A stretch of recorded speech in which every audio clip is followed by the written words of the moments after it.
I've got noon at this end, guys. Yeah. So real quick before we get started here, for those who didn't catch it last time, we will cover how to get the certificate for this session and each session. And Al Santini wraps up. It's just the same schedule. There's a button right there. All right. Well, thanks for that, Jake. I'm going to quickly introduce our next presenter. This is Al Santini. I call him the Great Santini. Those are my words, not his. He is a guru at many things, and talking about CAN bus is one of his areas of expertise. He's a retired instructor from the College of DuPage in Northern Illinois. He spends part of his time down in Florida as well, retired. We're fortunate enough to have him working for us at ConsulLab to do presentations like the one you're about to see. Go ahead and take it, Al. All right. Well, it's afternoon here. I'm in Elgin, Illinois, by the way. So it's afternoon here. So good afternoon. I realize most of you it's morning. So good morning. But anyway, what I'm going to try to do is go through a little bit of the basics of CAN, and then get to the last part is going to be what the title is, Diagnosing a CAN System with Information Mostly at the DLC. Again, my name is Al Santini, and I've been involved with technicians at community college level, high school, area vocational, and aftermarket for a couple more years than I share, and more years than I want to share. I was the electrical and emissions instructor at the College of DuPage, and now I'm independent trainer with ConsulLab. If you're trying to get a hold of me or anybody at ConsulLab, first letter of first name, full last name at consullab.com, and that'll get there. And again, so for me, that's asantini at consullab.com. So, I don't think I have to spend any time talking about this, but except for the last part. On the consullab.com, once you register with us, you can use the resources, and there's a lot of training materials there that you can make use of. What do we think we're going to do? Well, we're going to first of all talk about CAN as a communication. I mean, that's really what it is. It's a communication thingy, as I like to call it. And we'll talk about the basic equipment. And one of the things that I like about CAN is the odds are you have already in your shop what you need. That is a digital multimeter, a 2-channel oscilloscope, and a scanner. And not a code reader, but an actual scanner. So you don't need a tremendous amount of equipment to be able to teach it. Today we're going to look a little bit at low speed. We're going to wire up a typical high speed. Now I'm going to stop here and make a comment. This morning, and I didn't give myself a lot of lead time. But anyway, this morning I read my description of this, and I realized that my description says you're all going to wire up a high speed. Okay, well, that ain't going to work, and that's my fault. That description was for a normal class where I have 3 or 4 different of the trainer that I'm going to show you here in a little while. So anyway, we'll look at both types of CAN. We'll do the basic diagnostic testing at the DLC. And if we have some time, I've got a variety of different case studies. I'm not sure, the odds are probably not. But the case studies are all of the directives, you might say, are in the handout. So that my goal is always to give you something that you'll be able to use tomorrow. Okay, and that's really, it's a modified goal because COVID has taken away some of our ability to be able to walk out in the shop and instantly do something. And like Tim said, this is new to me. I've been teaching for a couple of years, and this is relatively new. So if there's mistakes in it, I'll apologize in advance, but we're going to try to do our best. I think what we all need to do is try to learn, and that means that we have to think, discuss, digest, and learn. Okay. Some pre-thoughts. The first pre-thought is CAN is here to stay. Virtually all 2008s have it. Now, when I'll get into a group of automotive instructors, and you can't You can't communicate easily with me, but a lot of times, you know, I look at somebody out there in a class and he's shaking his head no and everything, and sometimes not not in front of everybody, but I'll on a break, you know, hey, you're not really with me. Why? Well, I don't have time to teach camp. Okay, I understand that. I understand that all of us in this field have got more to teach than we have time to do it in. That's a given. Okay, it's been that way for a long time, and it's not going to get any better. It's going to get worse. So I'm having this conversation with this instructor, and I said, well, okay, is there anything that you're teaching that's not on cars currently? What do you mean? No, okay. Do you teach breaker points? Oh yeah, got to teach breaker points. Okay. How much time do you put in the breaker points? Now, my attitude is, if you want to talk about breaker points in terms of opening and closing an ignition circuit, fine. There, I'm done with breaker points. Okay. And this guy says, well, I spend about a week on it. A week. Okay. How about carburetors? You spend a lot of time. Oh yeah, we a lot of time on carburetors. Okay. Get rid of some of the carburetors, get rid of some of the ignition points, the breaker points, and bingo, you instantly have some time for CAN. CAN's here to stay. Multiple high-speed CANs became popular all the way back in 2010. Okay, so now you look in a wiring diagram for a 2014 or a 15 or a 16 or anything, and you realize that you've got 3 high-speed CANs, 1 low-speed CAN, and maybe even a communication bus where, you know, all communications occur. So, you know, it's hey. Now, I don't know where you are, so I don't know, but my guess is some of you are in states that have vehicle emissions.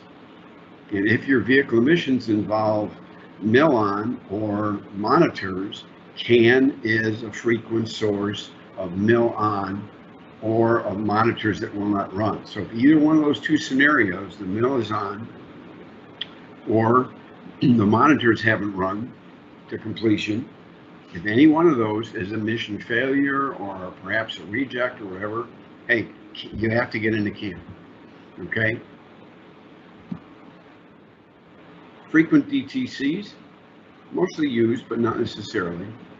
And then I got a couple of musts here. Okay? If you don't understand the basics of CAN, I know what's going to happen. You're not going to get up in front of a group of students and talk about it. So get yourself good with it. Get play with it. The more you play with it, the better off you are. And I realize you got a lot of people requesting your time and a lot of things that you have to do, and this is added to it. And the fact that we're doing this remotely. But guys and gals, you have to understand the basics. If you don't understand the basics, you're going to have some difficulty answering some questions. I talked a little bit about communication equipment already. What do you need to communicate with a CAN vehicle? Well, you got to have a scanner, you have to have a digital multimeter, and you have to have a two-channel oscilloscope. That scanner has got to be reasonably up to date. So if you're using a red brick and you look on the bottom of it and you have cartridges in it, and the cartridge says 2004, it's not going to work. You have to have some scanner software that's up to date. And then from a student standpoint, you and the students should have access to a communications wiring diagram. If you have that, you're home free. Now, this is something that I've added. It's based on a General Motors TSB, came out, I don't know, maybe a year ago. And it would have basically said to the dealerships, do not connect and disconnect modules unless you absolutely have to, because the average of our module connection integrity is about 5. Now, we used to have college and page grade classes of 22, and I would break them into groups of 3, 4, or something like that. Well, by the time the class is done, one class, the odds are my shop vehicle now has a bad connector. So that's where I really came up with this idea that we do as much as we can, if not everything, and we do it at the DLC. Now again, the DLC is made out of recycled chewing gum wrappers, so you can't be connecting and disconnecting 12-volt test lights and probing and things like that. You need a breakout box. We'll talk a little bit about that in the rest of this. Okay, so if you think you have the time or the inclination to teach CAN bus, then I'm with you. All right, so what's CAN? CAN stands for Control Area Network. By the way, it's usually all in caps, capital C, capital A, capital N, space, capital B, small u, small s.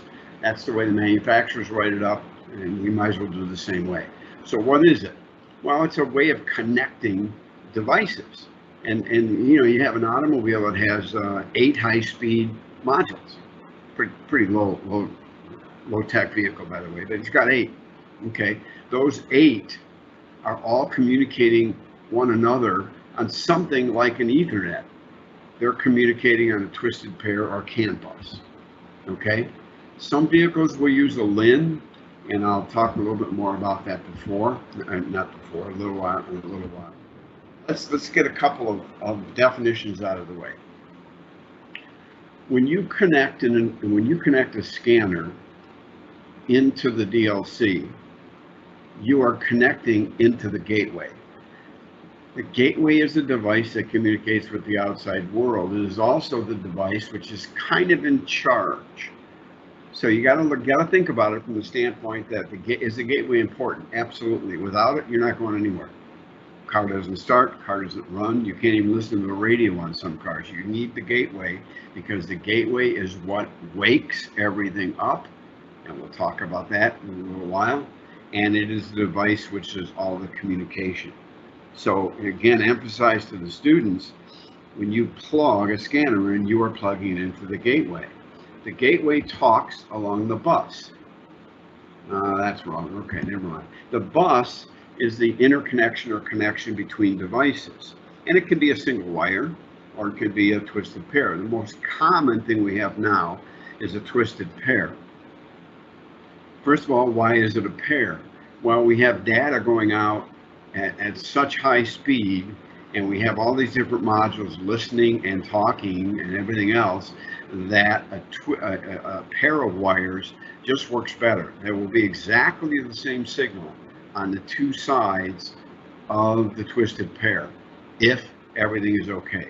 And we'll get into that a little bit also. At the end, and actually it's not in the end anymore, but these were originally called termination resistors, and a termination means the end of the system. What are we talking about? We're talking about 2 120 ohm resistors which connect the 2 sides of a CAN bus together. And we don't need to spend a lot of time discussing what they're there for. One thing you have to realize is if they're not there for whatever reason, communication is either shut down or communication is impaired, one of the 2. Okay? When I walk up to my car, or you walk up to your car with the key fob in hand, and you unlock the car, as soon as you hit that unlock button, a signal goes into the vehicle, into a module which is awake. And that module then sends a signal to the gateway, and then the gateway wakes up the entire car. So now all the modules wake up, and that wake up signal is something, if you can demonstrate it, it makes a lot of sense to students, and I'll show you how we can do that using a console trainer here. But that wake up signal is absolutely imperative. If the system does not wake up, it does not go anywhere. It doesn't start, it doesn't run. The customer's in tennis shoe mode. Okay? This wake up signal is 2 ways. It's a 2-way thing. The gateway says, hey, BCM, are you here, and do you have any problems? Well, it's easy for the BCM to report back and say, I'm here. And then what's a problem? Well, a problem is represented by a DTC, a diagnostic color code. So the gateway is able to say, are you here? Yes. Do you have any problems? Yes or no. And that's how it works. I'm not going to go through all this. There's just a couple things I want to mention. Look at the date, the first date, 1983. Bosch introduces can on paper. In 87, we see the first protocol, and on and on and on and on and on. By 2008, virtually everything is can, even trucks. We have low speed, we have high speed, and we have some super high speeds like FlexRay. FlexRay is a BMW, and it's 10 megabits, 10 million bytes per second. Or in other words, look at it, 80 times faster than low speed. What's the future hold? Well, your guess is as good as mine, but I'll tell you what I think is happening, and it's been happening for the past 3, 4, 5 years, and it's going to continue happening, and that is we're going to see less reliance on low speed and more reliance on high speed. So we're putting more and more and more on the high speed, and that's why we wind up with multiple high-speed systems. I mean, I don't know what the max is, but it's probably going to be somewhere around, I don't know, maybe 20, 25, 30, something like that. And then all of a sudden we start seeing that the high speed, those are modules, by the way. So maybe you have 30 modules, and at 30 modules, the high speed begins to slow down. Well, we can't accept that. So what do? We start another high speed. Okay, and another one, another. So, you know, we look at some automobiles and we've got multiple cans that are out there, and that we believe to be the future. So, what are you going to teach? Well, that's the first thing. Teach communication errors. You know, I've had somebody come up to me and say, you know, I never knew what a U code stood for. Okay, and he was a technician, and I assume he had not been in one of your classes. Okay, they need to know communication errors. Now I get a question mark after different do they really need to know about all these different protocols? Remember, you're trying to find space to put CAN into a class. So you don't have a lot of time. So why spend it on things that they're not going to need to know?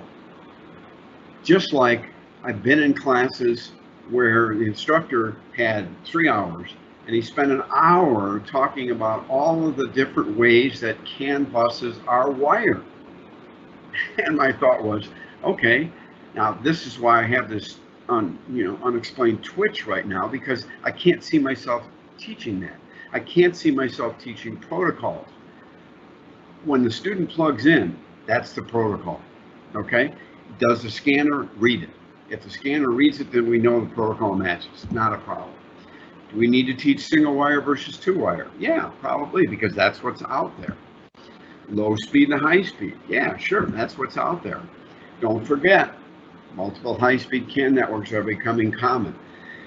Now, this is going to make it a little more difficult to teach, and one of the things you have to recognize is if you start and the student plugs into, 2018, make it whatever you want, that has 70 modules on it. Now, one of the things you're going to teach him is to look at the number of modules and look at the wiring diagram, and the two should be the same. Well, okay, that gets really hard to do. So you need to pick something simpler. What I always tell people is, when these people call up and say, hey, I'd love to donate a car, and say, just a minute, and go to your other computer and look it up real quickly. If it's got something less than 20 modules, take it, fix it, put it away in a corner, and use that to teach the basics. Okay? Lin is becoming more common, and again, I'll spend time with that. A simple diagnostic procedure is imperative. If the diagnostic procedure involves lots and lots of specialized equipment that you don't have, it makes no sense. Or that they're not going to see when they get out in the field. Now, I've had guys come up to me and tell me, I don't have a DSO. Get one. I'm sorry. I mean, I don't mean to be too suggestive here, but DSOs were popular in the beginning of 1990s. By 1993 and 94, we had many, many different brands of DSOs on the market. This is 2020. I would assume in schools you have at least a couple of single channel DSOs. If you don't, and you don't have a lot of money, look at the U-Scope. It's an excellent, excellent scope, and we're talking $200, okay? contact the console lab or DOTAC, and they'll be able to set you up with them. Somewhere in that shopping years, you got to have at least 1-2 channel, because you're going to need that 1-2 channel. Hopefully you have more. Okay, don't forget, your shop vehicle's lifespan will only be interrupted or killed. You will shoot it dead if you connect and reconnect modules. So we take this basic diagnostic procedure only up to a certain point. And that point is going to be, okay, the next thing we do is we unplug and plug modules in. You don't want to do that. Now you can do something similar to that if you happen to have a training. What does the gateway do? Now I didn't have time to do this, but I wanted to leave this one slide in. One of the things that I will do, even with technicians, is I have 4 3x5 cards. One has SIR, one has PCM, TCM, and Aflock on it. And then there's 3 scenarios. Scenario number 1, SIR, when called, answers, I am here and I have no DTCs. PCM does the same, TCM does the same. And so you stand there and I say, okay, I'm the gateway. And I can call myself whatever I want, but I'm the gateway. And the first thing I need to do when I see a wake-up signal is I need to call the roll. So, SIR, are you here? And have the student or a technician stand up and read the card. And I do that for 3 scenarios. The second scenario is one module is not communicating, and the rest of the modules see that there's no communication with one of the modules.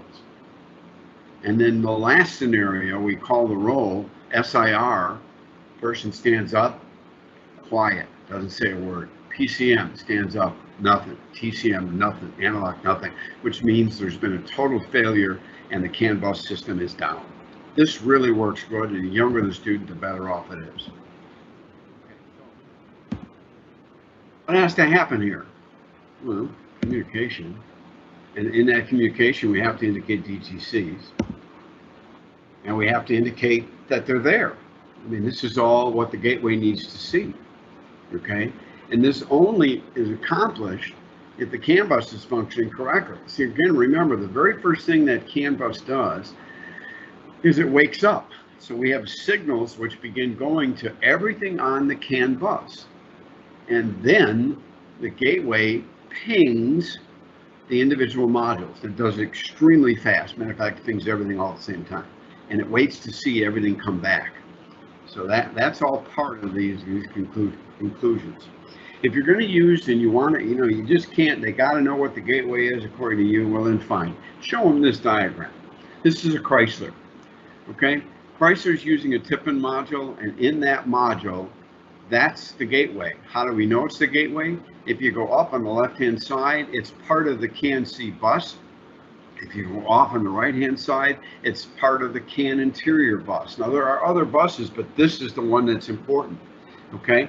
And then it connects via the diagnostic CAN to the data link. Other than this, I don't worry too much about a gateway. Techniques I think are important here. And I think I've already given it away. Does the student need to know what module is the gateway? No, it doesn't hurt if he does, but he doesn't really need to know it. I mean, he's not going to call up, the NAPA dealer and say, hey, I need a gateway for a 2017 Equinox. No, because the guy on the other end of the phone is going to go, hey, Charlie, we got another live one on the phone. I mean, they're not going to recognize that. Okay. Do we need to teach all the variations of CAN? I don't think so. I really don't. I've talked to shop owners, and shop owners say, when I get somebody from your school, I'd like them to come in. First of all, I'd like them to really know the basics. I recognize that they can't learn. They can't know exactly all the differences and innuendos of particular vehicles. So they don't need to know all these variations of CAN. What they need to be able to do is do a basic CAN bus diagnostics. And to be able to do a basic CAN bus diagnostics, you have to have a pretty good idea of what you're working on. Do we need to emphasize the use of the breakout bob at the DOC? Absolutely. Again, my favorite phrase, The pins on a DLC, just like the pins on all these module connectors, are made out of recycled chewing gum wrappers. They're not going to continue to work. So we need to use breakout boxes. Can we use CAN bus during a DSO unit? Well, there's an interesting question. Yeah, we can do CAN bus during a DSO unit. And the nice thing about it is, it's the DSO is the only real device that can communicate easily with a CAN bus. If we put a multimeter on it, the multimeter averages way too much. If you put a graphing multimeter on, it's not fast enough to be able to keep up with the signals. These are extremely fast signals. Okay. How about you? Are you able to show and tell effectively? And does the beginning student respond to your examples? I can't stress that enough. I will tell you, especially in my early teaching career, that I wound up with not enough time, and I sometimes stood in the front of a class, or a campfire group like Tim talks about, realizing that I didn't know everything I needed to know, and it showed. So you need to play, and you need to get yourself reasonably good. If you play and if you get reasonably good, you will still have problems. Part of this is technologically oriented. Quick story, where I'm teaching at the College of DuPage.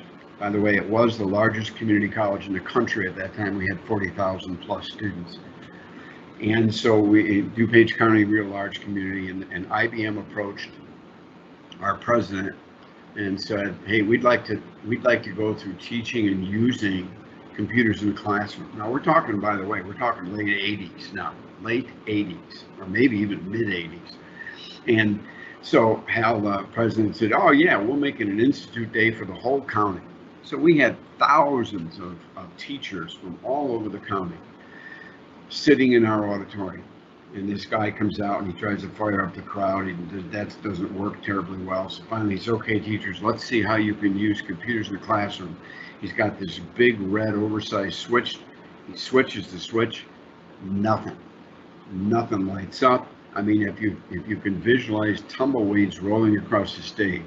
This guy, apparently this had happened before because he knew exactly what to do. He put his arm on the podium and he said, teachers, there's a lesson to be learned here. If you live by technology, you may very well die by technology.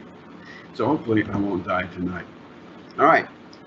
In this process of explaining to a student about CAN bus, I always start with individual data transfer. And what do we mean by that? Well, it's maybe a little bit of a bastardization of data, but what happens when we turn on the backup light switch? When you close the backup light switch, the backup lights go on. Why? Because they have a ground on one side and they now have power from F1 on the other side. Same thing with the brakes, same thing with the markers, and we have a multifunction switch. And I mean, this is a very, very simple diagram, and it's obviously missing some things. And then from there, we move the students over to CAN bus. Now, at first, the student's going to look at this and he's going to say, wow, Al said this is going to be simpler. No, this is not simple. Now, one of the things that I had in my classroom, we had an old Buick Electra 225 donated. And as we were taking some stuff off it, I grabbed the door. Now, an old Electra 225 is when we had everything in the door. I mean, you could shine the passenger's shoes off of the buttons there. I mean, there were buttons galore. You name it, and you could do it on the door. Well, that vehicle was on individual data transfer, which meant every time you closed an individual switch, you had a wire. So we brought B+ into the door, and we brought it out of the door for everything that this vehicle was supposed to do. The bundle of wires was easily an inch thick, an inch in diameter. So now with that in mind, as this becomes simpler, yeah, make off that this output module is in the door and all the various functions are right there. What do we have to do? We have to communicate to it. So what does it need? It needs power, it needs ground, and it needs signal. If it has power and ground and signal, then the input module on your left can communicate with the output module on the right. And when communication occurs, in this particular case, you can see it's CAN high and CAN low. So we've got a pretty good example here of CAN communication being capable on the CAN bus. Again, it's a twisted pair. Okay? And a couple, well, actually, let me switch over right now. Okay. When I need to zoom in on this, I will. I'll zoom in and you'll be able to see more. This is what we call our MP1918. It's a multiplex trainer. It's not a car, not by any stretch of imagination, although it does have a DOC. Okay, so we have a load panel on the bottom, a bunch of different lights, only lights. There's no horn, there's no buzzers, there's no motors, there's nothing else. It's strictly lights. We have 4 modules, and I'm going to show you close-ups of those modules. But we have an instrument cluster module right here.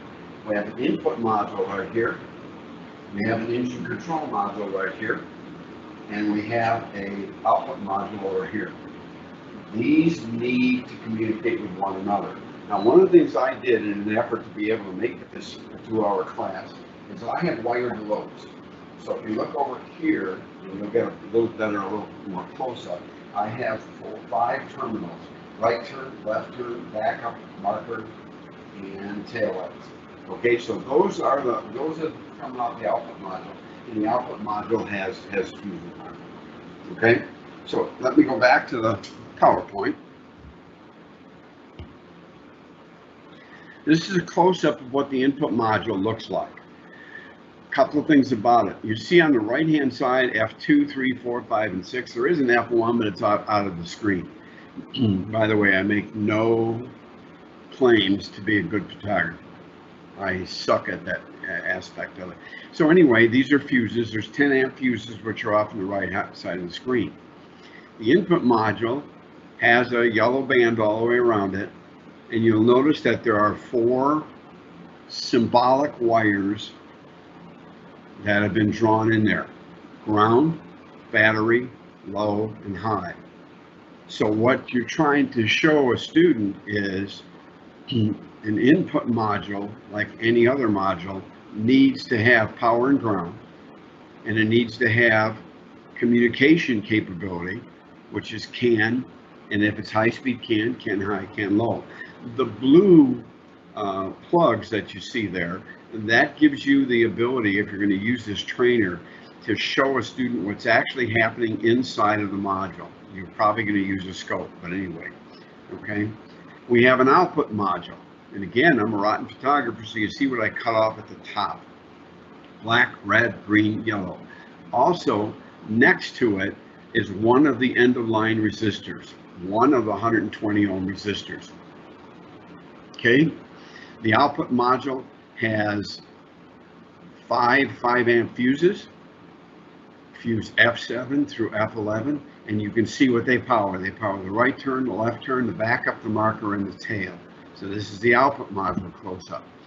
Here's the engine control module, and you'll notice the engine control module has got some things included in it. It's got an accelerator pedal, it's got a TPS, and it's got an engine coolant temperature.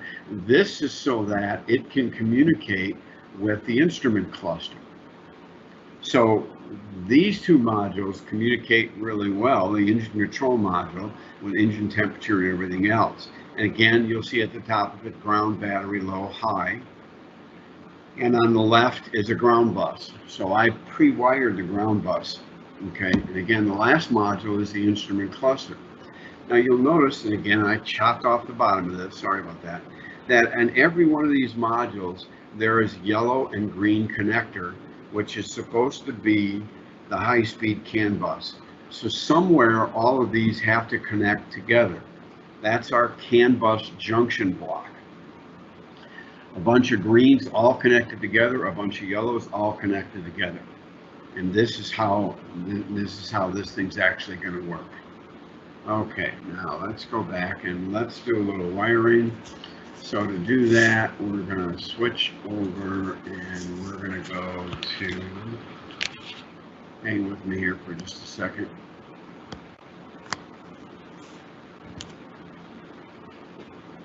Okay, that's a little bit better. And a couple other things about it. There's a power supply down here. And the power supply means you don't have to, you plug it in the wall. You don't have to worry about the battery or, is the battery charged or anything like that. Plug it in the wall, the switch on it, 2 meters, 1 voltage and 1's current. I'd like to wire this with you, and for some of that, you're gonna wind up looking at my back. And I apologize for that. Yes? I hate to bug you, but the mic is not the one in your headset. Okay. That's a problem. Just a quick thing in settings, and you should be able to pick your mic. Quick thing in settings. Back to Teams. Yeah. Don't mute yourself. The 3 dots. Click on the 3 dots. This is live by technology, die by technology, guys. Show device settings.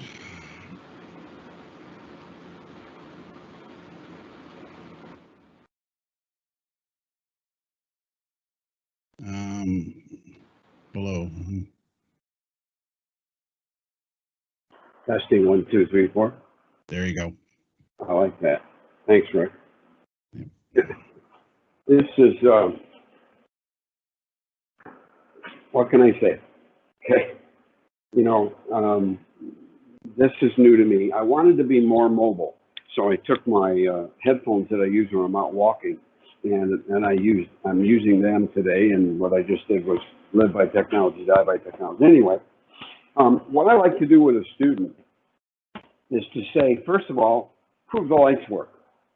So I have them bring a negative over, bring a positive over, turn the power supply on, and a light works. Okay, so we know the lights work. So what's the next thing? Class, what's the next thing? What does a module need to be able to function?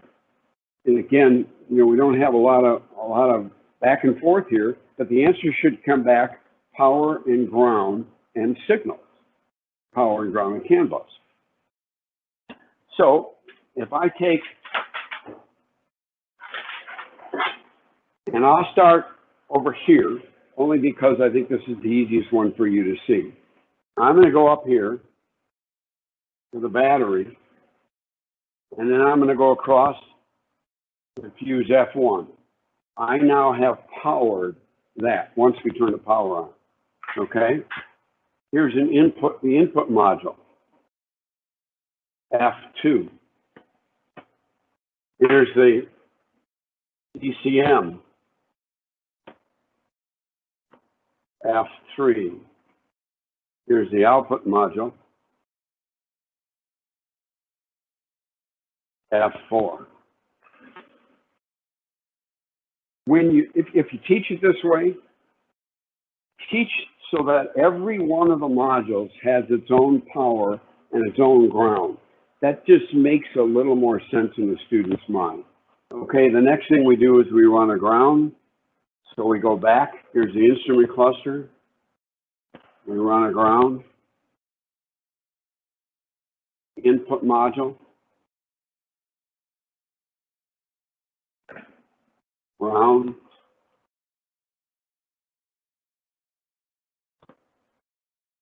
Output module. And the last one is the ECM. Now, normally speaking, you would all have your own trainer and be wiring these. So then the next thing I tell students is I said, okay, turn on the power. Now, when we turn on the power, we have, first of all, a power light.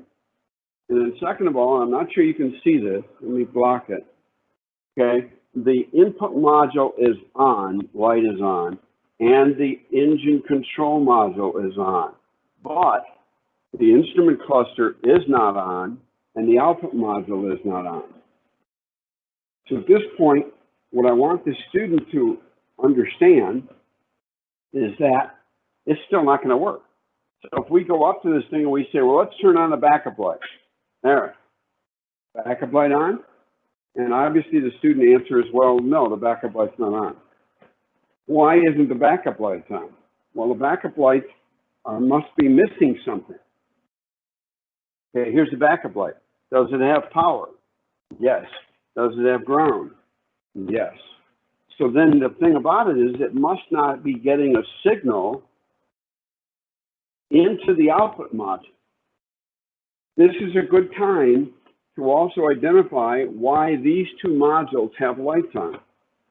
If we go up to an automobile, that car, even if it's sitting on a parking lot, will be sitting there and there will be something on. Because if we go up to the car with a key fob and we hit the key fob and the door is open, or if the door is unlocked, we go up and we open the door and the dome light goes on, something has to be there sitting, listening and watching for what will become a type of wake-up signal.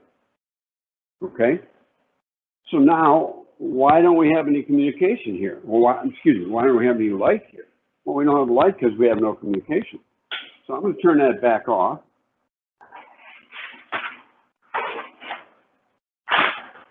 Green, yellow. If we start,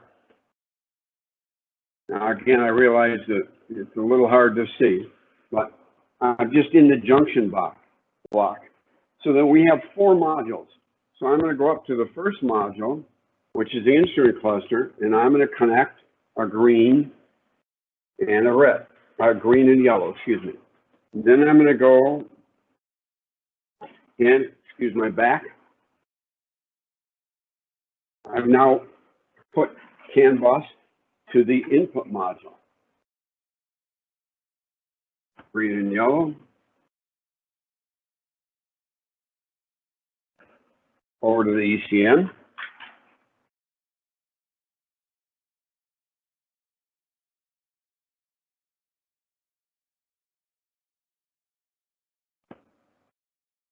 Okay, now that's the modules. The modules are all now capable of communicating. But we have to realize that we have to connect the 2 sides of the circuit together. And there are 2 resistors. One end of line or termination resistor is over here. The other one is over here. So if I go up to the first one, green, yellow,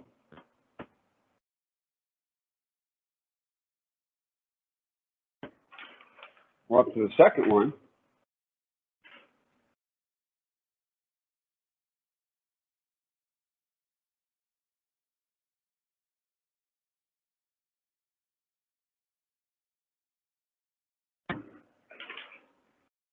wow, wires left over.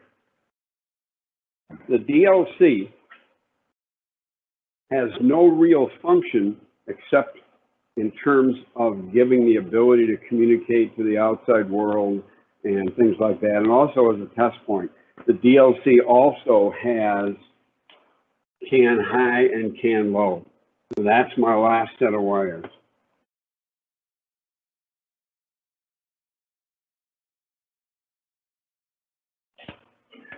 Okay, now I got my power supply on. The student looks at it and says, well, nothing's different. Well, okay, let's turn on the backup light because it's going to work now. Oh, man. Doesn't want to work. Why doesn't it work? Conceptually, what we're trying to get across to students is the first thing we need is power. The next thing we need is ground. After that, we need CAN high and CAN low. And then if you go all the way back to the beginning, remember, what's one of the things I talked about? A wake-up signal. So something has to wake the vehicle up. We have a wake-up signal built in. So I'm going to flip the wake-up signal up, and you're going to notice a couple of things. One of which, probably relatively easy for you to see, the display lit up. CAN bus is now up. We now have a light on the input module, the engine control module, which we had before, we now have a light on the instrument cluster, and now we also developed one on the output. This system is up. It's sitting there. It's ready to function. Now, if I go and turn on the backup light, it works. Okay? So we take the student from the beginning, wire a light. Does it work? Yeah. Okay. Now, wire the modules. Does the light work? No. Put communication to the modules. Does the light work? No. Add the last thing, which is a wake-up signal. And once we have a wake-up signal, then the system works. Now, another thing, and I'm going to show you, I'm going to do this in two different ways. Another thing to recognize is the wake-up signal.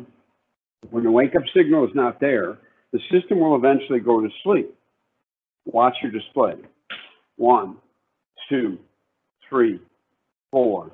About 4 or 5 seconds, and then the rest of the system goes to sleep. Every chance you get, impress upon the student, do not connect or disconnect any module when the system is up. Okay? Because you run the risk of causing damage. Not 100%. Between you and me, doesn't happen all the time. But if you're like me, guess what? It's going to happen. Okay? It's going to happen in your class. It's going to happen to the principal's vehicle or the provost or whatever. It's not going to happen to your car, Mike, anyway. Okay? So while we have in this spot, we want to try to impress upon students that the system wakes up for a variety of reasons.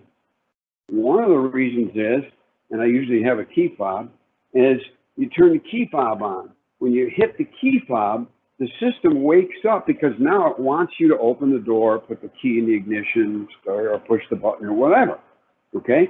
But there's another thing which wakes it up, and that is anything on the car which will function even if CAN bus is not currently awake. As an example, if we walk up to a car and we sit in the car and we push the four-wheel flashers, we don't even have a key. No key, nothing. The CAN bus is not up. When you hit the flashers, watch what happens. Again, look at your display over here. There's the hazards. Okay? Everything lit up. And eventually, this little display is a little slow, but anyway. So in other words, it wasn't a wake-up signal. It was the signal for the hazard lights because they have to be functional, and that's what actually turned on the system. If I turn that off, this is going to go back to sleep. Now, it may take it, there's your 4 or 5 seconds again, okay? And then everything goes to sleep. So there are two methods to turn the system on. One is a wake-up signal. And if you think about it, there's some real common wake-up signals. Open the door, system awake. Hit the key fob, system awake. Put the key in the ignition, system awake. Put your foot on the brake. In many cases, when you put your brake lights on, the car's lit up, okay? Because that's another thing. Here's your display coming on board. The display is slow. The lights come on much faster. So we have to get a student to recognize there are multiple reasons why vehicle systems will come alive. And when they're alive, they stay alive, sitting there listening. You know, I always use the key fob as an example. If I walk up to a car and I click the open button, and then somebody comes up to me, and we start talking, you know, and we're talking and talking and talking and talking. Eventually, that car's going to go to sleep again. Because if the car continues to draw current waiting for me to do something, we're going to run the battery down. You can't park a car overnight, let CAN bus run all night long, and expect to find anything other than a dead battery. Because the CAN bus systems, they can draw as much as 10 amps. Just the system itself. Because you're basically turning on all these modules. So we turn the system off, and that's where the system goes to sleep. This system is asleep now, with the exception the ECM is waiting for something, the wake-up signal, and the input module is waiting for the brake light or the hazard light. So it's got to be alive, and it'll be drawing very, very little current. Okay? All right. Let's leave this. Before I do, one of the things we're gonna get into is going to be a breakout box. Now, I'm not selling any particular breakout box, but a couple things about them. I think if you get a breakout box, get one that's got some lights on it. Okay? There's nothing better than to be able to look at the DLC through a breakout box and see a power light on and see the two ground lights on. It just makes a lot of sense. The other thing is have at least one data light. And I'll show you a very bad video that shows about that light. The nice thing about this, very, very good connector, very robust connections here. I've had this particular unit for over 20 years. It still works. I've used it on hundreds and hundreds of cars. Okay, they're good, robust connections. Do not let students plug anything directly into the DLC, except maybe a scanner. This one also has, this one goes into the DLC. Here's a connection for a scanner. And then we have a switch on the top that we turn off, and that lets the scanner only just kind of feed through without worrying about the lights or anything else. So we'll show you that in a little while. Okay, I'm going to switch back over to the PowerPoint. Okay, that's the same DLC, by the way, a DLC breakout box that I just was holding in my hand. That's an actual picture of it. Okay, here's what the various lights, let me go back here. I know it's probably pretty hard to see, but see the light there? There's a light here. There's two ground lights, power light. Okay, so that's what they do. Now, one morning, I had not slept well, so I had gotten my caffeine level way higher than it normally is when I decided to do a video. I decided to keep this, I could redo this video at any time, but I kind of like it.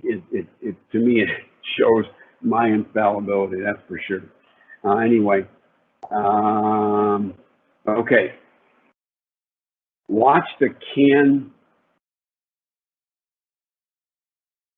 I want you to watch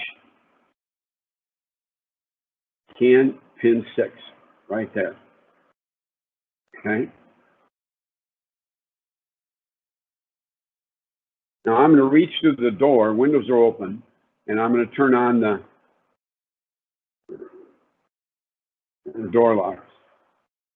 1, 2, 3, 4, 5, 6, 7, 8, 9, 10, 11, 12, 13, 14, 15. It takes 15 seconds for this car. Now, by the way, this happens to be, I think this is a 2010 GMC Acadia. Okay, I'm just guessing, but I have the feeling that's what I did this particular video on. So that's important for a student to recognize, because we're using the breakout box to show the system is awake. Hold this up in front of the students and say, hey, look at, watch this. Even if you're on video, plug it into a car, and when you plug it into a car, turn it on and show the student that, hey, with this breakout box now shows me that the system is alive. And then you can take it from there. This allows the student also to keep track of how long the system stays awake after no inputs. Ask them pointed questions. Was the data light on when you first connected the breakout box? Answer, no. You know, drink of water or wet my whistle. And then, okay, we use a key fob. How long does the system stay awake with no inputs? Because what we're trying to get them across is this concept. If CAN is awake, don't do anything. Now you gotta I realize that because I didn't start teaching tomorrow. I've been teaching, I taught high school, I taught community college, I taught area vocational center, and I taught trade. And I got to tell you, they're all the same. Okay, if you give a group of student technicians a vehicle, and they're all working on that vehicle, that system's never going to go to sleep because somebody's fiddling around with the radio, somebody else has got the key in the ignition and turning. I mean, you know how this happens. So, getting this across is something you want to do in a classroom situation. The other thing, and I think this is a pretty neat story, is there's a story about a guy who buys a brand new car, and 2 days or 1 day or 2 days or 3 days later, he calls the dealer and he says, my car is dead. And they said, oh, we're terribly sorry, we'll send a tow truck. So they send a tow truck and they bring it over and the battery's dead. So they, charge the battery and go through some testing, charging system, everything else, everything's fine. And they put a driver in a car and they drive the vehicle back out to the guy. The next 2 days later, the guy calls and says, my car won't start, the battery's dead. So at this point in time, they decide to send a tech out to the car. So he gets out there and he looks around and he realizes that sure enough, the battery is dead. He jumps it, car starts, car runs, everything seems to be okay. And then he asks the customer, he says, now this is a push button start, push to start. What do you do with your key fob? Well, I hang it right here. Right next to the driver's door in the garage, there's a nail sticking out of the wall. And when he gets out of the car at night, he hangs his keys, even though there is no key, he hangs his key fob there. Well, guess what? It's right there. It is so close that the system on that particular car never went to sleep. So once they got him to take the key fob inside the house, everything was fine. Okay? Breakout valve protects the pins. Those indicator lights are really important. And you gotta do more than teach them look just for DTCs. And again, I had an instructor tell me once, he said, well, I don't have time to do anything. So what I do is I make sure that they know how to pull codes. And they know what a U code is. Okay, but they can't do anything else. It's interesting. Okay, so this is something that I would do if we were in groups, turn on the turn signals. And one of the things where these trainers are kind of nice is, if you tell them, I want a right turn signal on, and you quickly look around the room, you got right turn signals on all the way around. It means people know what they're doing. Everything's wired right. There will be somebody, some group, someplace where you will look over there and they will have nothing. And then you'll come up to it and you'll say, wow, this thing's got a lot of wire. And it's difficult. I'll be the first one to tell you, it's really difficult to stand in front of a wired trainer and trace wires. It's really tough to do. But here's what I do. I start at the modules. Power, ground, signal, signal. Trace those. 4 modules. DLC, power, ground, signal. Okay? Turn on a power supply. Do we have power at the DLC? Do we have, everything else? And then work it from there. But a lot of times, all it takes is to have 1 wire or 2 wires out of place, and it doesn't work. Okay? And then when I go through this, and you can, rather than talk about it, I did it. I was live when we did it. Okay, let's zero in on a simple 1-wire low-speed system, and then we'll do a simple high-speed system. We start, and we have to recognize that there's battery in the DLC. So what pin is its class? It's pin 16. If you have power in the DLC, you will also have ground in the DLC. And that ground goes to, in theory, 2 separate grounds. But I'll be honest with you, in some cases, they're banded together somewhere in the car and they wind up with 1 ground. It's been done all the time. You have to have power in pin 16 and ground on pins 4 and 5 for your scanner to work. If you plug a scanner in and you get no communication, get a multimeter out and make sure that you have power on pin 16, and then you have grounds on pin 4 and 5. Okay? Now, let me go back to this. You will notice we have Starting at upper left, we have a radio, and we have an instrument panel, a remote control door lock receiver, et cetera, et cetera. If you look at these, you realize that most of them they don't have to be lickety split. I mean, remember, this is the communication end of it. So, I mean, the heated seat control module, is it really important that it's instant on? No, it doesn't have to be on a high speed. It's okay for it to be on a low speed. Most low speeds are a single wire, and that single wire goes out to a bus. And when we use the word bus, what does that really mean? It just means everything's connected together. In this particular case, is this CAN? Yes, it's low speed CAN, and it's single wire CAN. Okay, if we take a look at a 2-wire CAN, there's a couple of things to recognize about it.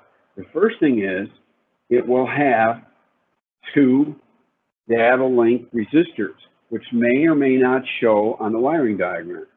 Now, if you're going to use a wiring diagram to teach from, don't use Fords, because most of the Ford wiring diagrams do not show the data link resistors, because they have them in the modules. This one shows in the lower left-hand corner, that 120 ohm resistor is sitting out somewhere. Do we know where? Well, no, we'd have to use a component locator. And by the way, it can also be in the fuse box. There are a couple of Buicks on the road and a couple other cars too, but Buicks primarily, that have in one of the fuse boxes a 120 ohm resistor. So when a student comes up to you and says, hey, Al, I need a 120 amp fuse, you know he's in the wrong spot, okay? And obviously, if you put a fuse in there, the fuse isn't going to blow, but what you've done is you've connected the 2 sides and you have had an impact on data communication. The other thing is you probably will not have any monitors run, okay? Notice up at the top, notice up at the top, we have the data link connector upper left, pin 6 and 14. Right below it, see the number 9 on what looks like a wire that doesn't connect to anything? Excuse me. That is the symbol for twisted pair. So everywhere on this car, where the high-speed CAN is, we have a twisted pair. It's probably easier to say where we don't have CAN than it would be to say where we do have CAN. Because literally, on a modern automobile, pick a spot, you will have CAN in it. There's CAN in the back of the dashboard. There's CAN under the seats. There's CAN under the carpet. There's CAN in every door. There's CAN in the headliner. There's CAN in the trunk. And there's CAN under the hood. Now, this makes it easy and hard. What makes it the easy part is CAN's everywhere. So the manufacturer is the one that gets the benefit of it being easy. He gets the connectings anywhere he wants. This also, you know, you can take a customer who did not buy auto start, and it can be added to a car. How is it added? It's added very easily. We give the person a new key fob. We reprogram the key fob module or vehicle communication module, and we connect that module to the CAN bus. Bingo. We just put auto start on. Okay. These data link resistors can be out in the open, in a module. Here's a case where both of them are in modules. One's in the body control module at the top, and the other one's in the powertrain control module on the bottom. Notice on this particular diagram, we still show power to pin 16, although they got rid of the fuse. Okay, so according to this, the HVAC control battery fuse 10 amp looks like it's inside of the body control module. It really isn't. It's in the power distribution center. And then we have the other 120 ohm resistor, which is in the PCM, which is about in the middle of the screen. This also shows that we have our power on pin 16, our data on 6 and 14, and we also have grounds on pin 4 and 5. And we also have something here on pin 2, which is class 2 serial data, and I'm not going to go into that. We just don't have enough time. But that's another type of CAN. It's not exactly CAN. Instead, it's called Class 2 serial data. Anyway, okay. Now, I'm going all the way back to 2011. And the reason I'm going back that far is cars were a little bit simpler. There were less modules. If you count across, you realize you have 1, 2, 3, 4, 5, 6, 7, 8, 9, 10, 11 modules on the top line, and 1, 2, 3, 4, 5, 6, 7, 8 modules on the bottom line. The two of them are connected together all the way on the right-hand side. And again, if we go and we look at a DLC, is this information available in the DLC? And the answer is yes. This is more of a diagram as to how they're wired, not how they're communicated with. Okay? The high speed, like we've looked at before, uses twisted pair, and you'll notice right at the very upper left, 120 ohm resistor right there. Okay? Now, just briefly about linear interconnect, or LIN. The first thing to recognize about LIN is it is not in the DLC. So in other words, look at the modules in the lower left-hand corner of the screen. 3 of them: rear differential, fuel pump, EBC. They go up to the body control module. Well, now wait a minute. Al, what are you saying? I'm saying these 3 modules do not have a direct communication line because they're not connected to CAN bus. They are instead connected to the body control module, which is connected via CAN bus into the rest of the system. So LIN is a way for the manufacturers to say rear differential, fuel pump, and EBC do not necessarily have to have their own CAN bus line. Sure, they need power, sure, they need ground, and sure, they need some kind of a signal. Well, where's that signal coming from? It's coming from a BCM, and it's the BCM that's connected into the CAN network. Now, if I've confused you, good. No, I just kidding. If I've confused you, I'm sorry about that. But LIN is not terribly complicated. The main thing to remember is when you're talking about LIN, okay, it's an item which is usually not in the DLC. So you can't look at the DLC and say, oh, there's the LIN. No, it's not there. Usually there's a B+ or ground switch from a CAN module that is, and is made red on purpose. So it's in the network, and it supplies power to the module or whatever, okay? So the sequence here, something wakes up the gateway sends out a wake-up signal. CAN comes alive. Once CAN comes alive, LIN is turned on, and it now begins talking to the module that turned it on. And everybody starts talking, and hopefully everybody starts listening. Okay? Multiple CANs. Lots of multiple CANs. Second set of high speed, common modules, power and ground, same thing. Okay? Here's a GMC, 2012 GMC. Again, you know, I'm picking older cars because they're a little simpler. If you put a diagram for a 2020 Lincoln on the screen, no one will be able to see it because there's just way too much there. So pick something older. Okay? So here's our low speed. Again, if you look at the DLC, which is mid to left on the screen, you got pin 16, you got 5, you got 4, you got pin 1. Okay? There's another low speed, or another series of 5 modules which are on the same low speed connected together. Okay? Then we have one high speed. Now this high speed, and go to the DLC, upper left. What pins? Pin 6 and 14. So this is going to be the first high speed that you'll find on cars. They're going to be pin 6 and pin 14. Okay? The enable serial data is a LIN.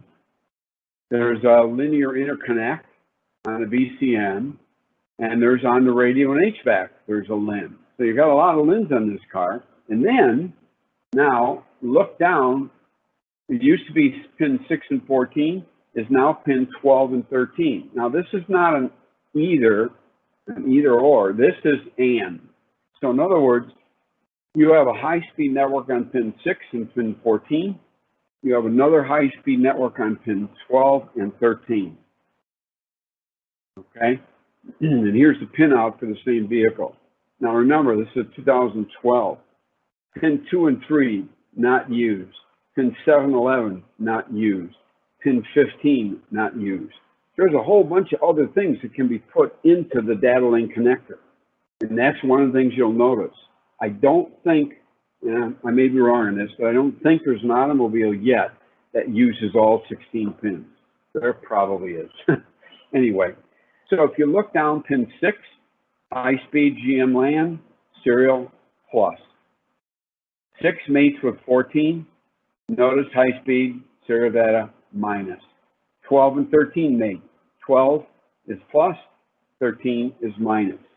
So when you look at these automobiles and you teach the diagnostic routine, teach the student to look at what works and what doesn't work, and then go into the wiring diagram. Okay, I think I'm probably gonna skip over some of this right now because I think instead we're gonna go back and we're gonna go live here again if we can. Okay, the basic diagnostic procedure. And actually, I think I want to put that on the screen. So let's go. Sorry for this. If you're getting a little seasick by looking at it, I apologize.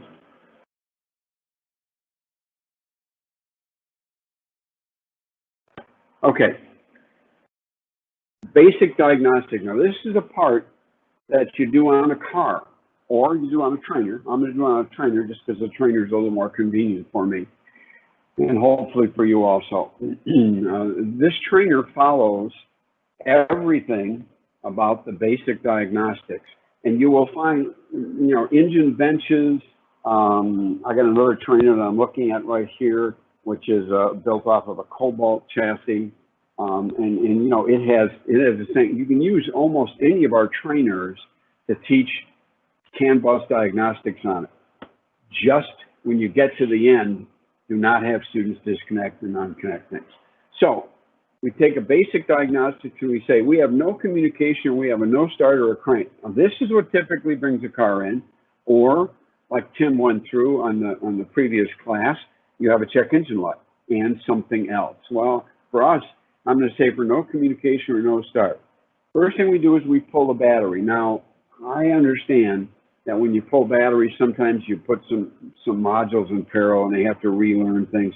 So maybe you don't have to do that. You can pull some fuses, pull a CAN bus fuse or whatever. But the main thing is we want the system basically not having any current flowing through it because we're going to ohm out the high speed. When we ohm out the high speed, then we're going to look for a wake-up signal. And here we're going to use a DSO. And you can use a single channel DSO for this. Then we're going to look for communications with something we call a mirror image. And then we're going to scan for available module or module status.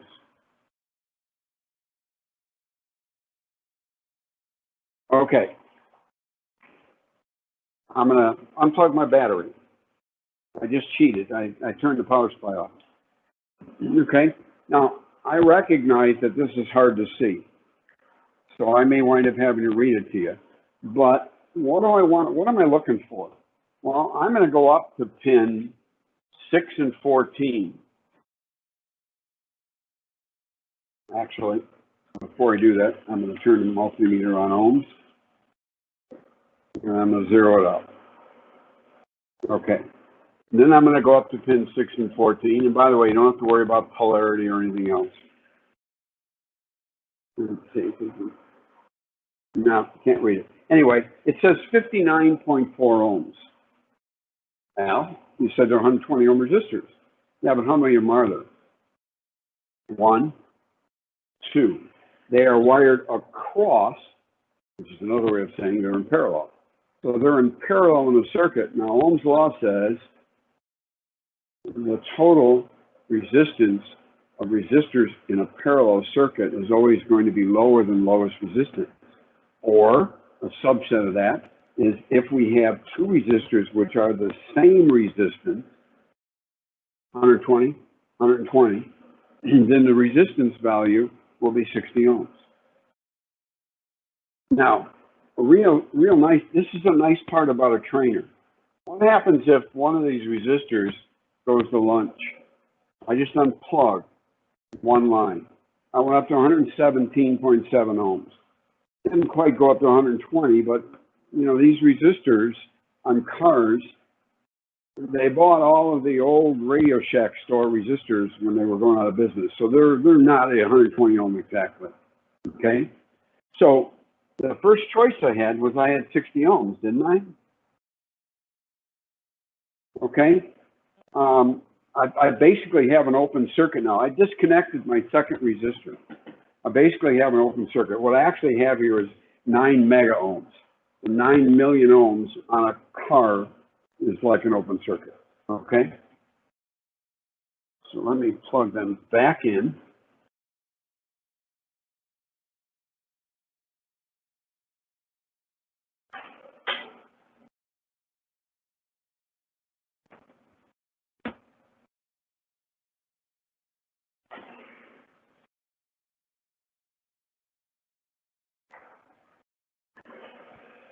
Al, while you're doing that, we had a instructor ask if LIN is a one-way communication. Yes. Yeah. Thank you. Good question. Good question. I'm going to take a jumper wire and I'm going to jumper the CAN bus. And in fact, I'll jumper the CAN bus here at the junction block. Okay? 0 ohms. Now, if you think about this, I just gave you 4 choices. Those are the only 4 choices that I've ever seen.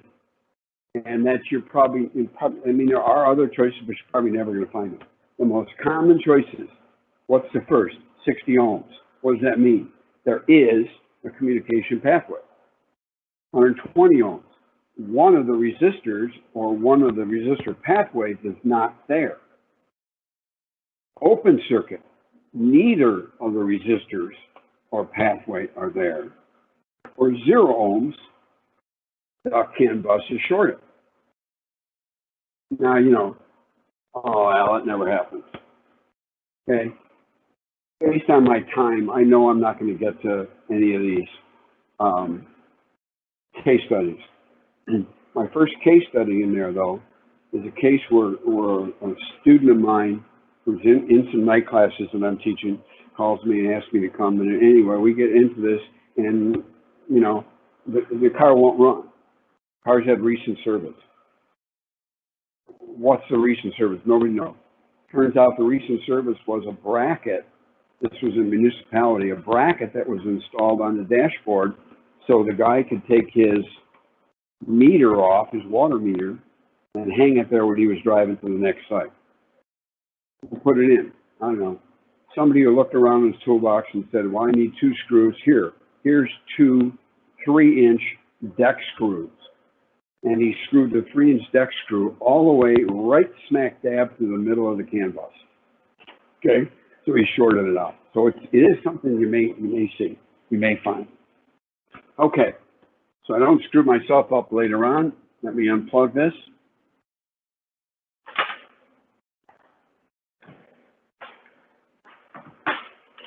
I'm done with the multimeter.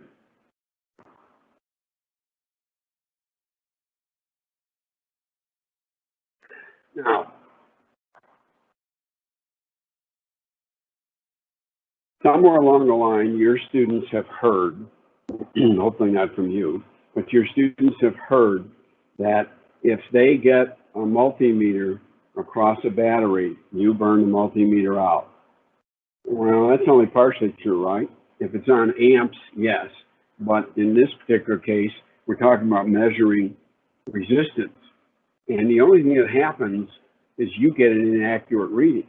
So if I've got power floating around in this circuit, I'm going to wind up with something other than 61 ohms. I come up with some crazy reading.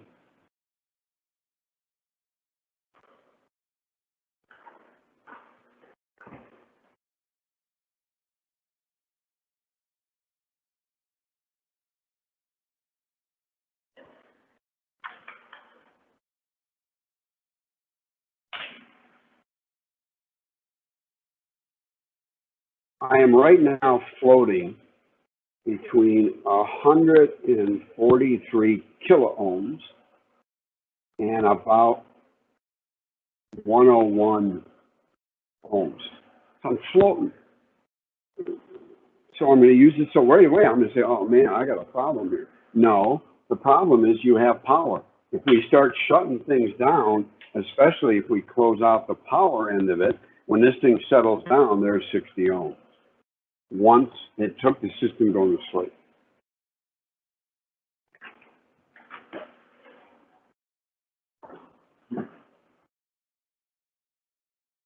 Okay, so it's an inaccurate reading that we're looking at. What are you actually measuring? You're measuring a bus resistance.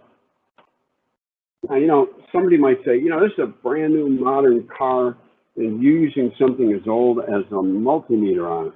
And the answer is yes, that's exactly what I'm doing. I'm using an old school because what do I want to know? I want to have 60 ohms. What does 60 ohms signify? 60 ohms signifies that you in fact have two 120 ohm resistors that are in the circuit. You are, when you're measuring this bus resistance, you are measuring a communication pathway. If you don't have a pathway, you don't have communication. Now, does this multimeter reading here of 61.4 ohms, does that mean the system is going to work? No. Does it mean the system might work? Yes. If we have 0 ohms here, or infinity, I can guarantee you the system's not going to work. With 61.4 ohms, we're in the ballpark. There is a pathway there. And that pathway should, in fact, allow communication to occur. Okay? The key to all this is the wiring diagram. And in my particular case, I'm looking at a high-speed network. So I just went to pin 6 and pin 14. Okay? Here's a forward wiring diagram. I dare you to find the 120 ohm resistors. The thing is, they're not there. It doesn't mean they're not on the car. It just means they're not on the diagram. So many of the forward diagrams, not all, but many of the forward diagrams do not show the 120 ohm resistors. Okay? So again, what are our choices? 61 ohms, and that is in giving us basic information on opens and shorts. Do we have a path? This fourth bullet might be the cause of no monitors. In Illinois, we do mandatory vehicle emission tests for vehicles that are 4 years old until they become 20 years old. So we test a hell of a lot of cars. And those cars, it's a plug-in test. And when we plug in, we need to see that the monitors have run. And if there's no DTCs, the check engine light is off. That's the 3 criteria of a pass. We find if you've got 120 ohms, does the car still run? Yeah, most of the time. Does it run well? Yeah, probably. Would the customer even know it? Maybe not. But now he goes through his emission test, he plugs in, and that's when they realize, hey, none of the monitors have run. Sorry, go get the monitors to run and bring it back. It's either going to be a reject in some states, or it's going to be a fail. So it's a very, very common cause of no monitors. After the digital multimeter, we reconnect. Okay, now we're going to switch to a DSO. Now, in an effort to try to make sure that I didn't overload my system, I have not had the DSO running, so I'm going to start firing it up right now. And then once I actually have the DSO, and I'll be using a Pico in this particular case.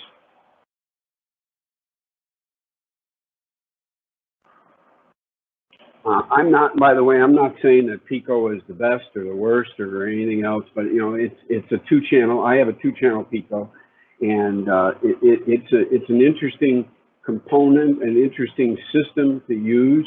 And the other thing about it is, you can use the Pico 6 automotive software even if you don't own a Pico.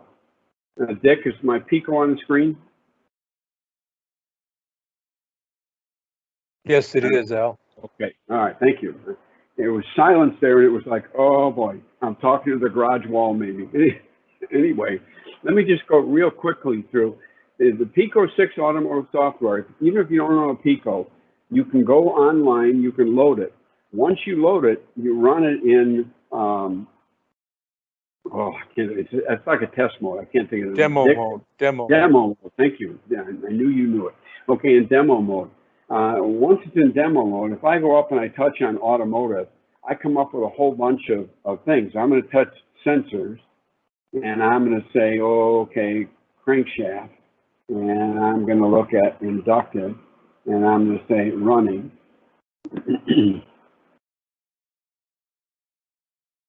Now, what it's doing is it's going and it's picking out in its memory this particular sensor. Again, remember, you didn't have to own it. Okay, you just own the Pico 6 automotive software. This is taking a while to run because of everything else that to load because of everything else that I have got running. And it might, okay. Now, this gives me an idea of how it works. And if you go down, there's how we connect it. Okay, here's how it works, utilizing 2 wires. And then there's a diagram. So even if you don't have Pico, you can use some of the Pico software. Thanks.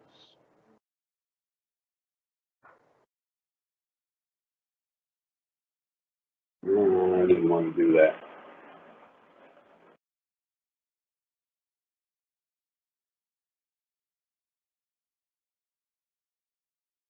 This again is the 2 errors human erase screw up. You need a computer. I hit the close button and I didn't mean to do that. So Pico has to come back in. And while it's loading, let me talk to you about what we're going to do. Why do we use a DSO? We use a DSO because, first of all, the signals that are coming from a CAN bus system are extremely, extremely fast. Okay? Now, I'm not going to switch to the camera, but what I'm doing is I'm turning on the power supply.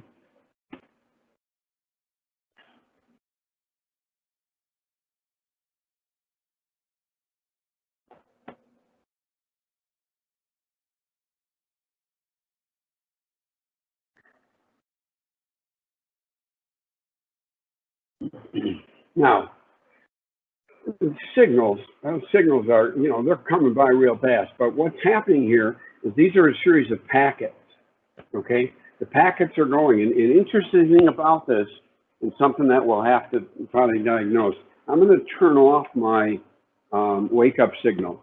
Their system went asleep. Now, as soon as I turn it on, the first blip that goes across, right there, that blip was the wake-up signal. And what you can do with this, for student standpoint, is you can say, okay, can we capture this?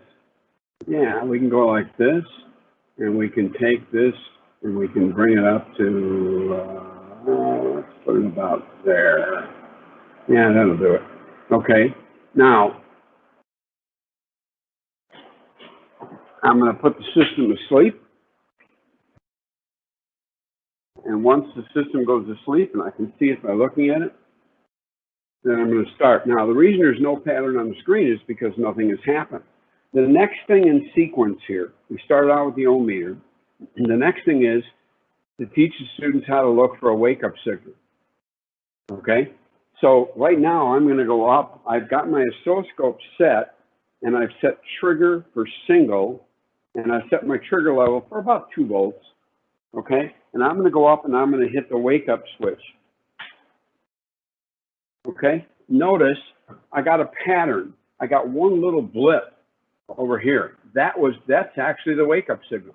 Now, if I get rid of this, let me go back to auto here. Okay? Now, I'm going to lock it. Okay? Because I want to look at this. So I'm going to go up and I'm going to pick up my expand, and I'm going to expand just this. Okay? Now, you might look at that, and if you're not a Pico person, recognize that what I did is I just used this zoom feature, and it allows me to open up the system and look more carefully at the individual signals. I'm noticing an awful lot of noise on this, so I'm going to go up to A, and I'm going to activate some low-pass filtering. Okay? And then I'm going to take it up.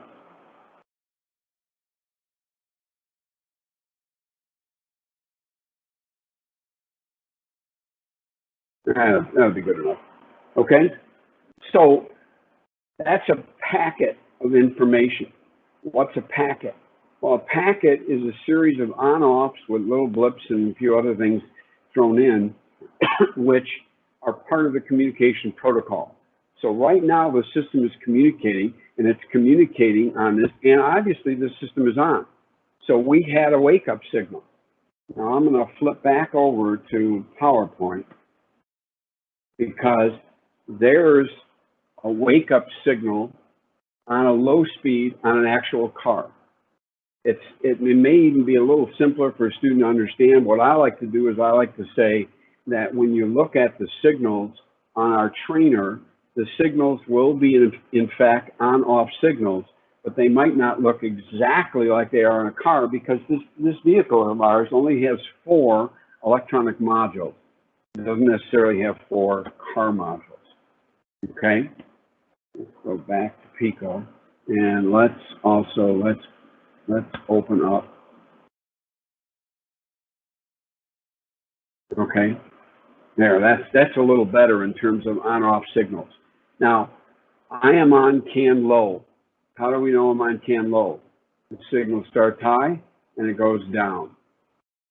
So the first thing was ohm out, looking for 60 ohms. The second thing is look for a wake-up signal.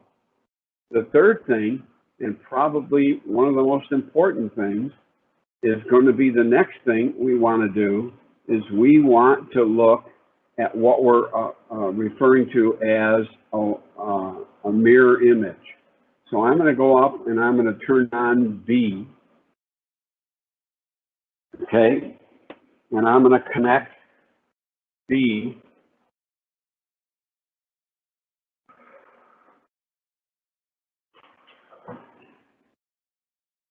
All right, let's spread them apart a little bit.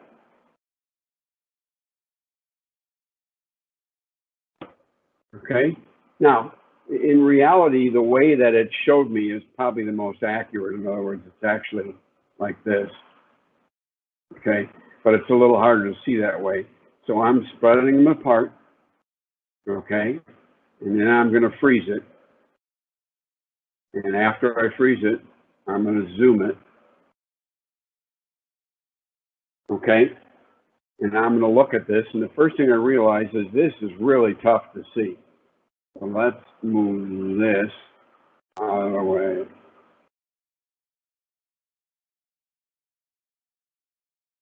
Okay, I'm going to put some filtration on.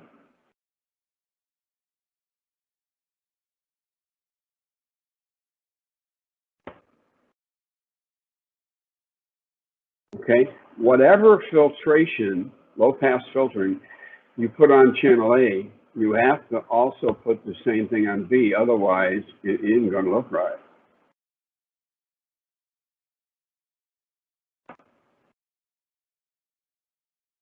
Now,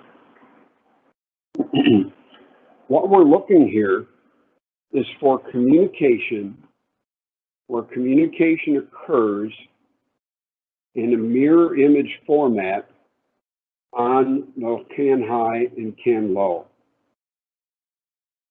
Okay? CAN low is on top, signal goes high, it's pulled low. CAN high is on the bottom in red, where the low signal is pulled high. If you look at these, and I can make them really close together, I mean, that is absolutely, without a doubt, a mirror image. Do you agree? Now, just so you see,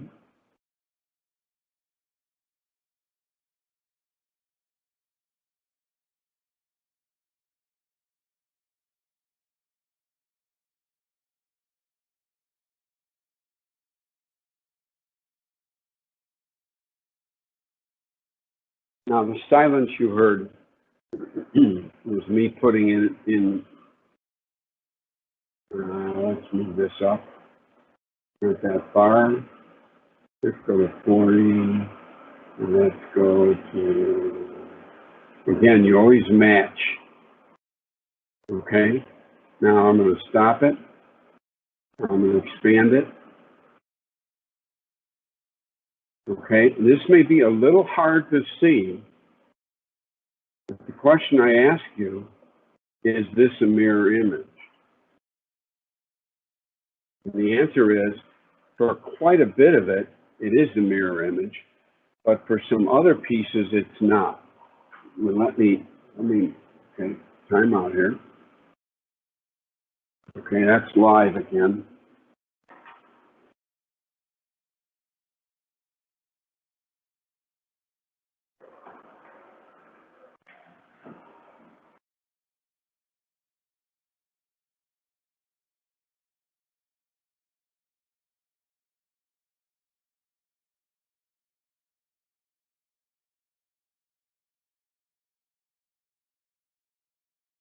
Now, what do you think? Is that a mirror image?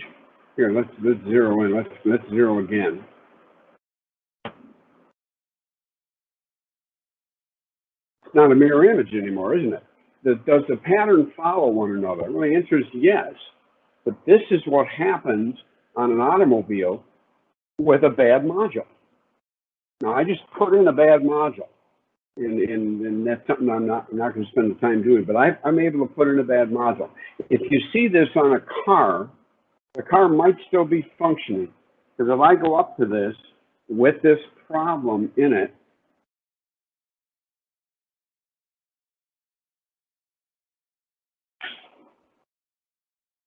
okay, now, I just turned on the backup light. Notice, backup light doesn't work. In other words, whatever this problem is, it has shut down a module.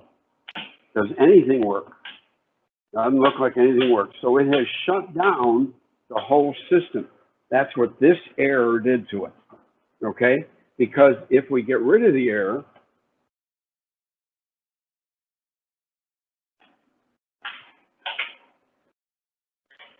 brake lights,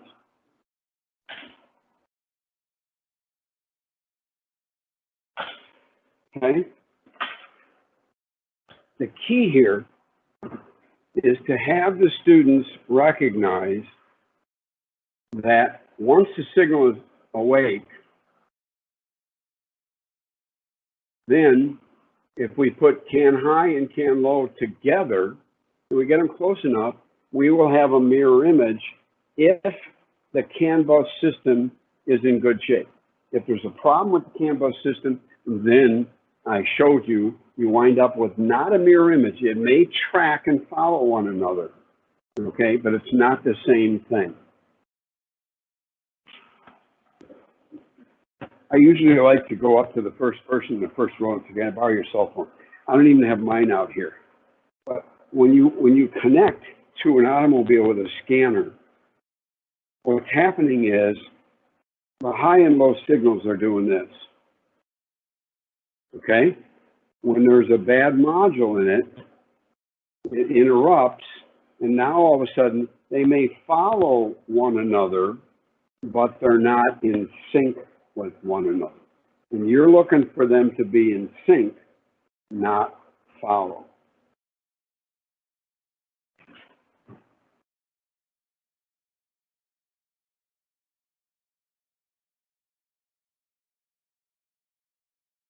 Now, back up one here, and maybe Dick, this is a good spot if you've got some questions or whatever, before I go into the scanner part of it. So far, we're good. I think we have some instructors that may want to discuss Lynn with you when we're in the Q&A session, but go ahead. Okay. Okay, so now back up. What did we do first? We owned it out. Then we look for the wake-up signal. Then we look for the mirror image. Important, teach the student to stop if something is not right. You don't go and look for a wake-up signal if you don't have 60 ohms.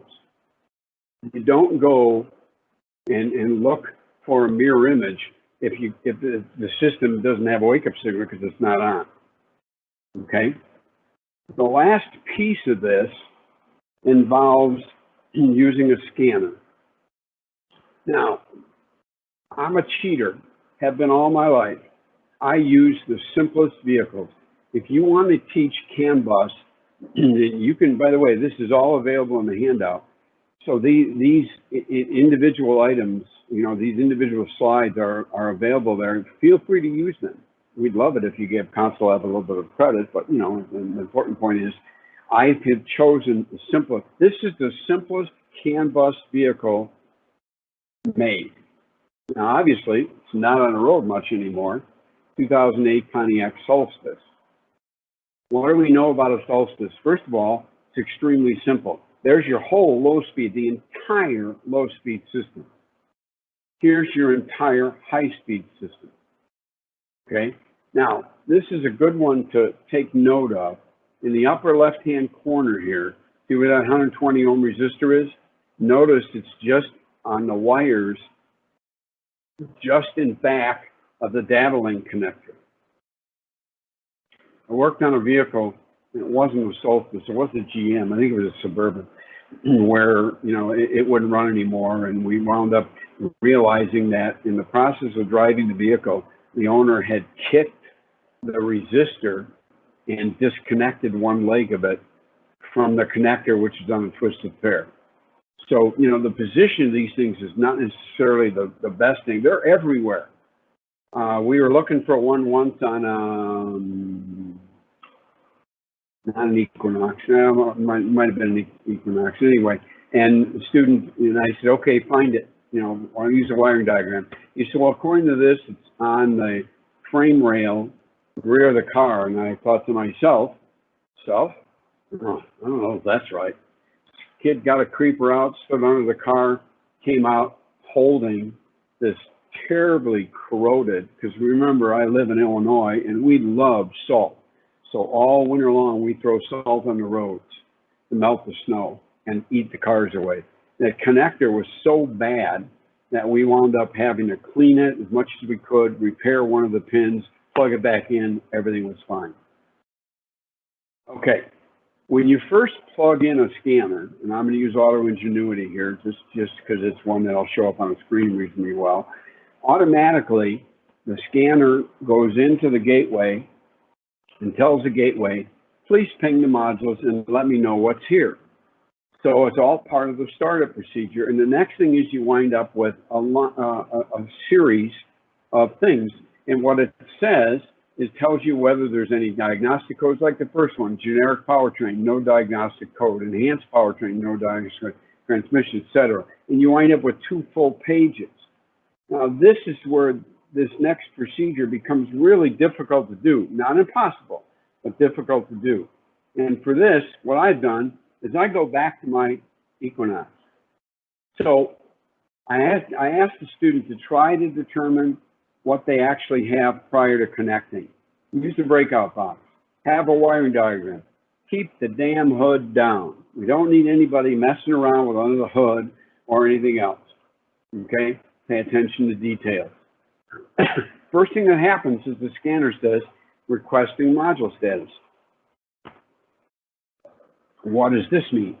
Well, this means the gateway is saying from the scanner, hello, hello, is anybody listening? Is anybody talking? And it's also asking the question, is anybody having a DTC? So on my simple car, and these are actual, by the way, you can't make this up. I mean, this is actual. I had a son-in-law who owned one of these Solstice, and once I realized that it was the simplest car in the world, he wound up driving my car and I drove his. Because I just used it a lot in my classes that I was teaching.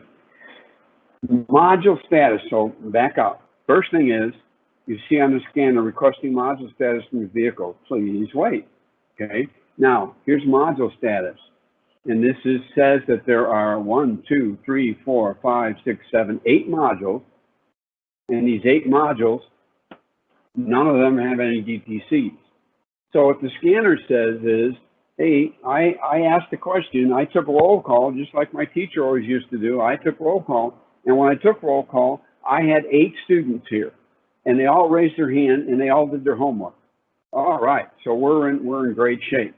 This indicates that communication is occurring. We have 8 modules present. Now, what if there's actually 10 modules on the car and 2 of them are disconnected?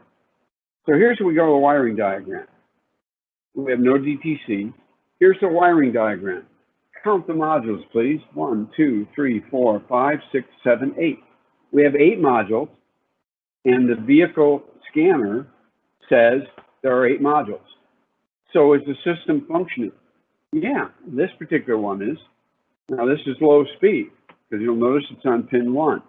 The key here is to get a module status. Once we have module status, compare it to actual. What does the scanner say on module status? And then what does the wiring diagram say? So we back out of this and we go over to dual wire. Once we get the dual wire, we hit enter and we have exactly the same thing happen. Does communication occur? If it does occur, what modules are on this bus? Any DTC? So here's again, this is our 2008 Pontiac Solstice. We have 5 modules. You see why I use this car? There are 8 modules on the low speed and 5 modules on the high speed. Not many at all. As opposed to, I scanned a vehicle, a Chrysler product, that it was close to 90 modules. I forget exactly. Anyway. Okay, so I have an indication that communication has actually occurred. I have 5 modules. One of them has a DTC, and for this, our purposes right now, I don't care about it. But anyway, you can see what happens when that radio at ECU 0549, when it reports in, it says, I'm here, I got a problem. Okay? Now we had 5. Here's your diagrams again. 1, 2, 3, 4, 5. Is everything balanced? Does it make sense? Sure. We have 5 modules saying we're here, and there's 5 modules on the wiring diagram. We're supposed to have that. Okay? Piece of cake. So, this testing sequence review. You have no high-speed communication. Disconnect the battery. Measure resistance between pins 6 and 14. Or, if you have multiples, you got 12 and 13, do 12 and 13 also. Got to be correct. Fix it. We look for a wake-up signal. Once we're sure we have a wake-up signal, then we use a dual channel, and we look for high and low signals, and they should be a mirror image. If they are not a mirror, again, you stop wherever it's not right. The last thing is we check for module communication. If there is no module communication or there's a problem with the mirror image, we go to the individual module. We check for B+, B-, and signal. Repair is needed, replace, reprogram, whatever. Now, you can teach disconnecting the battery, measure the resistance, wake-up signal, and mirror image on a car with a breakout box and never need worry about doing any damage at all. If the student stays away from the module and does everything at the breakout box, they will not or cannot do any damage, even if they short terminals together, okay? With the exception if they short 16 to 5, they're going to blow a fuse, okay? But that's not going to prevent the car from running. All right. Module versus wiring diagram. Now, there are some questions on the LIN, so let me real quickly, and then I'm done here, okay? If you go to a LIN module, recognize that a LIN module is going to be turned on by something. So typically all we need is a voltmeter. Check for power, check for ground. There is no signal. So if it's a fuel pump module and the fuel pump doesn't want to work, we go into the fuel pump connector, we unplug it, we put a multimeter, or you can even use a low current test light, and we put it in there and we turn the system on. When we turn it on, remember, in my example, the body control module tells the LIN, or tells the fuel pump module through the LIN that you have to turn on. And all it does is it supplies power and or ground. So if there's power applied to the connector all the time, it applies to ground. If there's a ground all the time, it connects power, and there are some brand new cars that disconnect and reconnect both wires, both power and ground. Okay? And then, of course, we have to recognize if, in my example, if the fuel pump module doesn't work, well, the reason it might not be working might be that the BCM is not working. So the diagnosing the LIN might be the first thing you go to if you have, for instance, a bad fuel pump, no fuel, no start. But it might be the last thing you look at because it's being controlled off of something else. Okay, both ends need to be checked. Okay.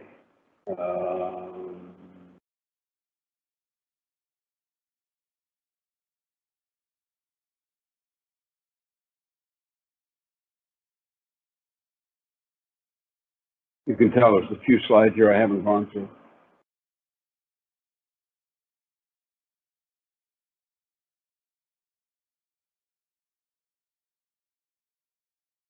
Okay, we've done this, but let's make sure everybody understands it. I'll put it all up again.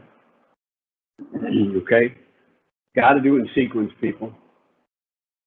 For mirror image, expand the screen out so you can clearly see it. If there is a lack of a mirror image, key off, disconnect the most convenient module. So, you know, this is where the trainers work out so much better. Recheck for mirror image, etc.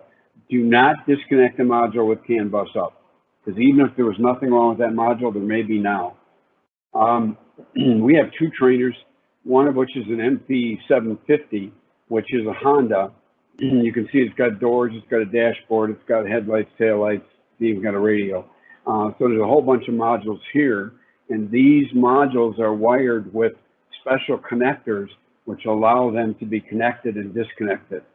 Okay, this is the only trainer that has all the modules fully, okay, diagnosis with the special connectors.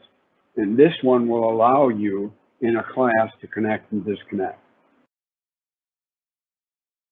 Take your time and always plan ahead. I'm not sure you're hearing the audio, but there's our astronaut. Whoops, the door closed. And oh my, where's my key? I forgot the key. Take time and plan ahead, obviously. Listen, I'm a sailor. Sailors wish other sailors fair winds. More than an indication we want to have you have good weather. It's that everything works well for you. Hope to see you at another conference or maybe on the water. I want to thank you for attending. Okay? And think of ConsulLab next time you need equipment, because we're there. Dick, what do you got? I know in the midst of battle, you were asked a quick pop-up question. A couple of guys said they believe that LIN is a bidirectional system, not a one-way system. It depends how you define bidirectional or one way. I mean, realistically, you know, the LIN, okay, let's use a fuel pump module. Okay, on that diagram, I'm trying to think of what car that was, not an Equinox, but anyway, terrain, that was a terrain. On that terrain, that fuel pump module was turned on by the body control module. The two-way communication comes in at the body control module. So is there two-way communication? Yeah, at the body control module. There isn't at the fuel pump module, because at the fuel pump module, all we have is on-off. That's so, I'm not saying they're wrong, and I hope they don't say that I'm wrong. It all depends on how you want to interpret it.